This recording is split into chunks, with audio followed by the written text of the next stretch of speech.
शक्ति यादव जी, इस बहस से अलग हटकर जिस तरीके का पोस्टर आपकी पार्टी के नेता लगवाते हैं फतेह बहादुर सिंह जी, और उनके उस पोस्टर के बाद आप ही की पार्टी के साथी पार्टी जेडीयू के नेता तक कहते हैं कि साहब इनको बहादुर सिंह नहीं, इनको तो कायर सिंह कहना चाहिए।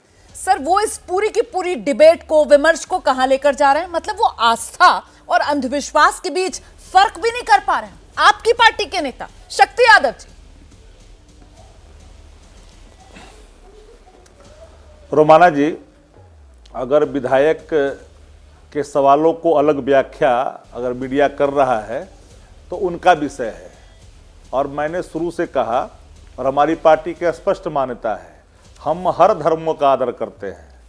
हमारी आस्था है अपने धर्मों के प्रति, लेकिन हम सबका आदर करते हैं, यह हमारा संवैधानिक कर्तव्य है।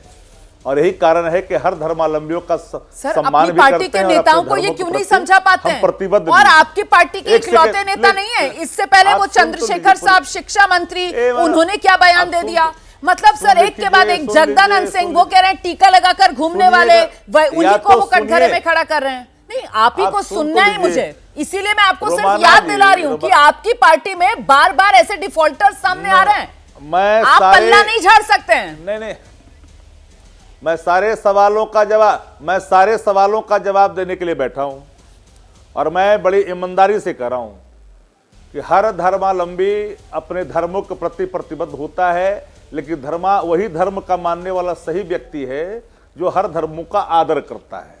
जो दूसरे के धर्मों के प्रति नफरत करता है वो व्यक्ति धार्मिक हो नहीं सकता। राम 500 साल बाद क्यों आएंगे? राम तो सर्वत्र है, सर्वज्ञ है, सब में है। वो 500 साल कहीं बाहर चले गए थे क्या? वो तो सर्वत्र है ना। अरे सर, टाट में नहीं थे क्या? अपने दिव्य और भव्य मंदिर में वापसी हो रही है उनकी 500 साल बाद। क्या आप बेवकूफ समझते हैं क्या दर्शकों को? आप भाव नहीं समझ रहे हैं क्या? राम आएंगे ये कहा जा रहा है, अपने मंदिर में विराजेंगे वो। क्या ये इस बात को तो समझना होगा ना आपको? वो दिव्य और भव्य राम मंदिर में थे पिछले 500 साल से। राम तो हर मंदिर में है। रोमाना जी, ये हर मंदिर और राम जन्मभूमि में फर्क ही नहीं कर पाए आज तक। हम दास्ता की पट्टी नहीं बांधे हैं। नहीं सर, माफ कीजिए। सुन लीजिए, ये फर्क आप लोग नहीं समझ पाए सर। या तो सुनाइए या तो सुनिए पूरी बात। कहिए। नहीं रोमाना जी, नहीं, कोई कमजोरी नहीं है। नहीं, मैं कह रहा हूं राम तो सबके है ना, किसी की जागीर नहीं है ना। नहीं, तो सबके हैं। जो लोग कुछ आस्तिक है, कुछ नास्तिक है, कुछ लोग नहीं मानने वाले हैं, और बहुसंख्यक ऐसे जो मानने वाले लोग हैं।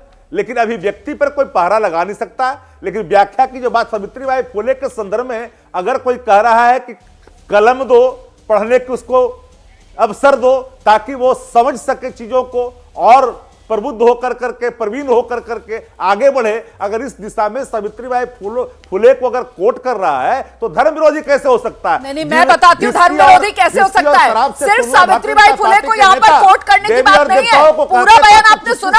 आप कैसे कर सकते हैं डिफेंड कायर सिंह को? कायर सिंह वो शब्द में इस्तेमाल कर रही हूँ जो जेडीयू ने किया है। जेडीयू ने किया है कायर सिंह। आप सिर्फ बात सावित्रीबाई फुले के बयान तक सीमित नहीं है ना। यही आपकी पार्टी के विधायक है जो कह रहे हैं भगवान राम काल्पनिक है। ये कह सकते हैं क्या? आप किसी और धर्म के, किसी और भगवान के लिए इस तरीके की भाषा का इस्तेमाल कर सकते हैं? अगर एजेंडे में शामिल हो तो हम कुछ नहीं कर सकते। सर देखिए, अगर आपसे ऐसा सवाल पूछ लिया जाए जो आपको सूट नहीं करता है तो आप मुझे लेबल करने लगे। सर लेबल मत कीजिए, सवाल का जवाब माफ करना। आपने एक बार भी नहीं पूछा कि हेमंत बिस्वा शर्मा ने शूद्र के बारे में क्या कहा? आपने एक सवाल पूछा?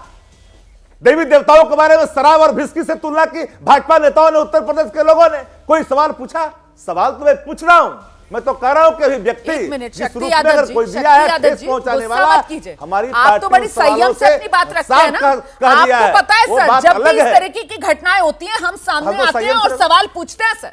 और आज की डिबेट की शुरुआत भी हेमंत बिस्वा शर्मा के बयान से ही की, जिस पर प्रेम शुक्ला जी ने बताया कि कैसे उन्होंने बिना शर्त माफी मांगी। यहाँ पर सर आपकी पार्टी के ये विधायक एक बार भी सामने आए, इन्होंने शर्मिंदगी जताई, इन्होंने माफी मांगी माफी?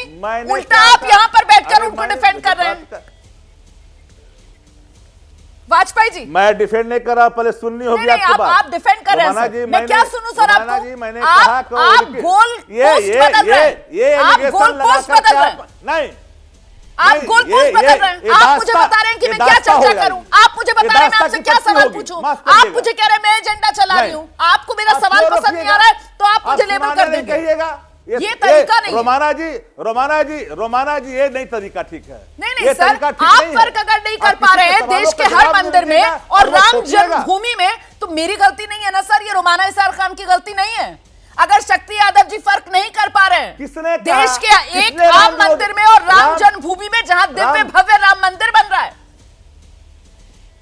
सुन लीजिए ना, आप सुन लीजिए ना, आपकी अपार श्रद्धा के लिए मैं आपको सैल्यूट करता हूं, और हमें भी श्रद्धा है राम में, और माफ करिएगा हम राम में श्रद्धा भी है और विश्वास भी है। लेकिन सवाल है कि जिस तरह से आप इवेंट कर करके जिस तरह की चर्चाएं आप कर रहे हैं, जो लोग कर रहे हैं देश में बैठ कर करके, राम उनकी जागीर नहीं है।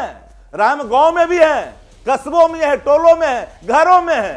रामलला जहां भी है उनकी अपनी जहां है जन्मस्थली, वहां की एक अलग महत्ता है, महत्व है, वो सबको ही जानता है। लेकिन आप ला रहे हो, इसे लग रहा है कि आप ही लेने के लिए आए। अरे हम तो घरों में राम सिंह, श्याम सिंह, घनश्याम सिंह, ये नाम है, ये नाम है हम लोग के। जैसे ही घड़ी का काटा दोपहर 2:30 पे आए, बबीता जी का दिल सास बहू साजिश के लिए मचल जाए। और ये है इनकी बहू, पूरे दिन ऑफिस की टेंशन हो जाए गॉन जब ये करें अपना फेवरेट शो फ्री टाइम पे ऑन। इनकी तरह आप भी देखें अपना फेवरेट शो अपने टाइम पर और डाउनलोड कीजिए एबीपी लाइव ऐप अपने स्मार्ट टीवी पर।